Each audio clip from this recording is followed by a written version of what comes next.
నువ్వు సాయంత్రానికల్లా నువ్వు ఆంధ్రప్రదేశ్లో ఉన్న ప్రతి ఆడగూతురికి కూడా నీ ఛానల్లోనే నాది తప్పైంది అని చెప్పు. అంతేగాని అప్పుడు దాకా మేము తగ్గము.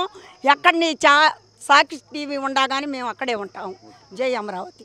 చెప్పండి, అంటే ఇప్పుడు చూస్తున్నారు మీ అందరూ ఆవేదన చాలా అయితే కార్యాచరణ ఎలా ఉండబోతుంది? 24 గంటలు మీరు ఇప్పుడు అల్టిమేట్ ఇచ్చారు, దాదాపు 4 ఏళ్ళు ఉద్యమించారు, మళ్ళీ ఉద్యమంలోకి వెళ్తామని చెప్తున్నారు.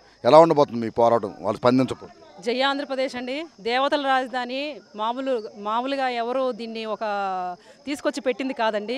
ఇది వెనకటి నుంచి ఉన్నది అమరావతి అనేది. అమరావతి రాజధాని అనేది సృష్టించింది. అలాంటి రాజధాని మీద అసభ్య ప్రచారం చేసిన ఆ వ్యక్తులకి మేము బుద్ధి చెప్పకుండా ఉండమండి. ఇవాళ కంప్లైంట్ ఇచ్చామండి. రేపు కమిషనర్ గారికి కంప్లైంట్ ఇస్తారు, మహిళా కమిషన్ కంప్లైంట్ ఇస్తాము. తర్వాత ఎవరైతే ఉన్నారో హోంమంత్రి అనితా గారికి కూడా మేము వెళ్ళి కంప్లైంట్ చేస్తామండి. మేము దీన్ని ఇంతటితో వదలమండి. రాష్ట్ర వ్యాప్తంగా మేము తీసుకెళ్తాము. అలాగే 29 గ్రామాలే కాదండి, అమరావతి అంటే రాష్ట్ర వ్యాప్తంగా ఉన్నారు, అన్ని ప్రాంతాల వాళ్ళు ఉన్నారు కాబట్టి అందరినీ కలుపుకొని మేము దీన్ని ఉధృతం చేయాలని చెప్పి కోరుకుంటున్నాం.